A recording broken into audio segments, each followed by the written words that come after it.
यदा यदा हि धर्मस्य ग्लानिर्भवति भारत अभ्युत्थानम् अधर्मस्य तदात्मानं सृजाम्यहम्। पुण्यात्माओं, परमात्मा कहते हैं कि झूठे सुख को सुख कहे ये मान रहा मनमोद, ये सकल चबीना काल का कुछ मुख में कुछ गोद। आज उस बूढ़े के घर में जो कहर था शायद किसी के घर में होगा, जहां वो ये सोच रहा था कि जो सुख आज मुझे शायद किसी को होगा। जब तक हम उस परम पिता की शरण ग्रहण नहीं करेंगे और जो साधनाएं हम करते हैं उससे हम मान बैठे हैं कि ये साधना से मुझे लाभ हो रहा है, कहां गई उसकी साधना? वो कहर टूट गया उस घर पे। तो पुण्यात्माओं, इसका समाधान केवल एकमात्र कबीर परमात्मा है और उसकी ये सच साधना जो दास के पास है। इसके अतिरिक्त कोई कबीर साहब का नाम लेकर के अगर आपको कोई जंतर मंत्र बताता है तो व्यर्थ है, यूजलेस है। और ये मंत्र जो दास आपको देता है ये है वो कारगर मंत्र। और इन मंत्रों को, इस साधना को यदि इस दास से प्राप्त करके कोई नीच व्यक्ति स्वयं बनकर संत इनको आगे दान करता है तो वो भी महा दुश्मन है इस मानव समाज का, क्योंकि वो अधिकारी नहीं है। अधिकारी के बिना ये मर्यादा इस भगवान की, अधिकारी के बगैर ये मार्ग चलेगा नहीं। अब जैसे कोई नकली पासपोर्ट बनवा लेता है तो उसको कोई नहीं घुसने देगा उस एयरपोर्ट के अंदर, और पता लग गया सरकार ने दोनों दोषी, बनाने वाला भी और बनवाने वाला भी, और उसका काम था वो भी अधूरा रह गया, उसको सजा और मिलेगी साथ में। तो पुण्यात्माओं, इस अध्यात्म ज्ञान से अपरिचित हम अभी तक इन नकली संतों के फंस गए और नकली धर्म गुरुओं के फंस के हमने अपना जीवन नाश कर लिए, क्योंकि इनको कख भी पता नहीं भक्ति मार्ग का। ये अपने सदग्रंथों से परिचित नहीं, जिनके आधार से हमें ज्ञान दिया करते थे।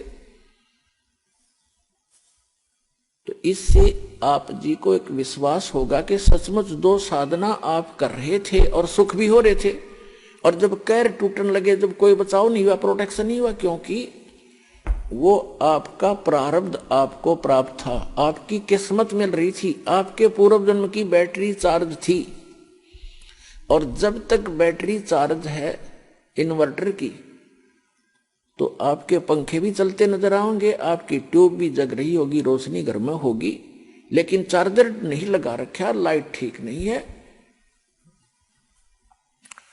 तो समझ लीजिए कि एकदम अंधेरा हो जाएगा, सब सुविधाएं आपकी समाप्त हो जाएंगी, क्योंकि वो चार्जर आगे है नहीं जिससे बैटरी में जो पावर स्टोर हो रही थी। तो अब ये जो चार्जर दिया जाएगा आप सभी पुण्यात्माओं को, और इससे आप अपनी इस आत्मा को चार्ज करो, आपके जो सुख समाप्त हो गए थे फिर से शुरू हो जाएंगे।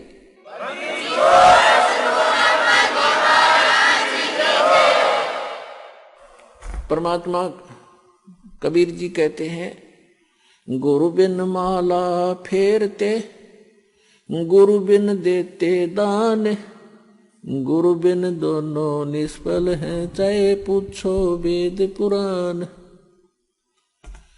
गुरु गोविंद दोनों खड़े, काके लागू पाए, बलिहारी गुरु अपना, जिन गोविंद दियो मिलाए। गुरु बड़े गोविंद से मन में देख विचार, हरि सुमरे सो रह गए, गुरु सुमरे हो अपार।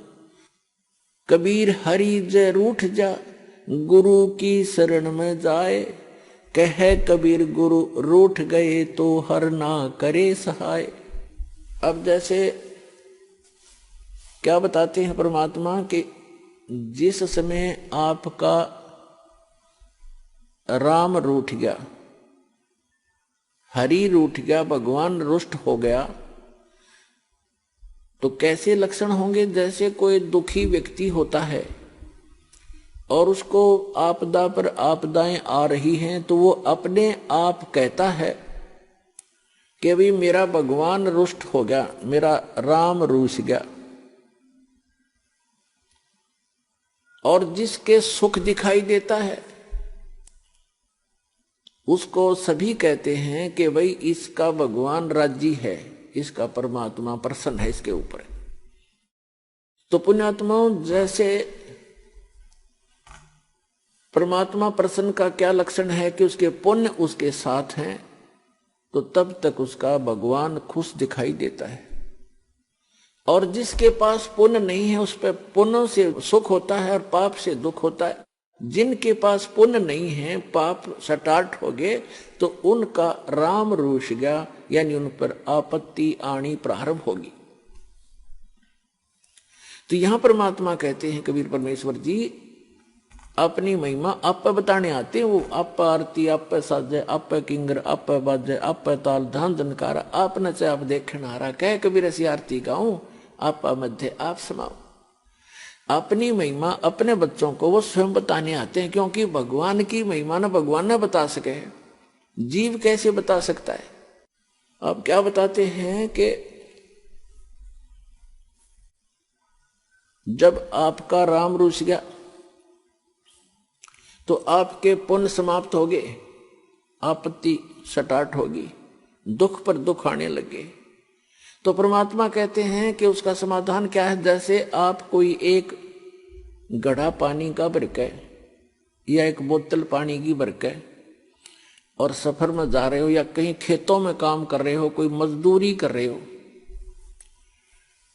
और वो घड़े का जो पानी आपका जल समाप्त हो गया। जब तक जल था तो नो प्रॉब्लम, जब जल समाप्त हो गया तो बड़ी प्रॉब्लम, प्यास से प्राण निकलने को हुए।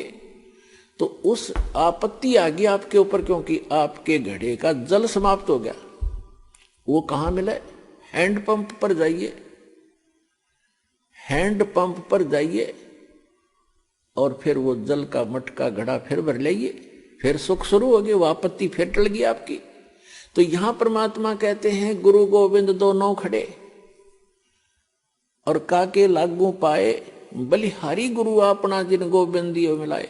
एक तरफ तो हैंडपंप खड़ा है, हैंडपंप है, एक तरफ एक मटके में जल है, घड़े में, जग में। तो परमात्मा हमें बताना चाहते हैं कि इन दोनों में से आप किसको सिलेक्ट करोगे। घड़े में जो 10-20 लीटर पानी है जग में, और एक तरफ हैंडपंप लगा है, आप इन दोनों में से किसको चाहोगे? बुद्धिमान व्यक्ति हैंडपंप को चाहेगा, क्योंकि हैंडपंप से 100 घड़े भर ले और घड़े में जल है वो 10 किलो 20 लीटर ये एक दिन में समाप्त हो जाएगा। तो यहां बताते हैं गुरु गोविंद दोनों खड़े। आप जो समझते हो कि जो आप सुख मानते हो वो सुख कहाँ है? उस गुरु जी के माध्यम से प्राप्त होगा आपको। अब जल तो समझ लो भगवान है और हैंडपंप गुरु जी है। तो परमात्मा आपसे पूछते हैं और आप ही जवाब देते हैं कि गुरु गोविंद दोनों खड़े, एक मटके में जल और एक हैंडपंप। अब काके लागू पाए, आप पे उत्तर देते हैं बलिहारी गुरु अपना जिन गोविंद दिया मिलाए। तो पुण्यात्माओं, समझदार को संकेत पर्याप्त होता है, बहुत होता है, क्योंकि जो दुख आप पर आ गए और गुरु रूपी हैंडपंप के अंदर वो शक्ति गॉड परमात्मा वाली विद्यमान है जो आपने सुख देगी।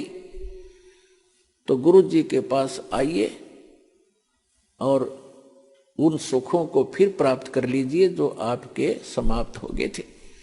तो यहां आने से आपके वो जग, आपके घड़े फिर से भर दिए जाएंगे इस सत साधना और आशीर्वाद के द्वारा।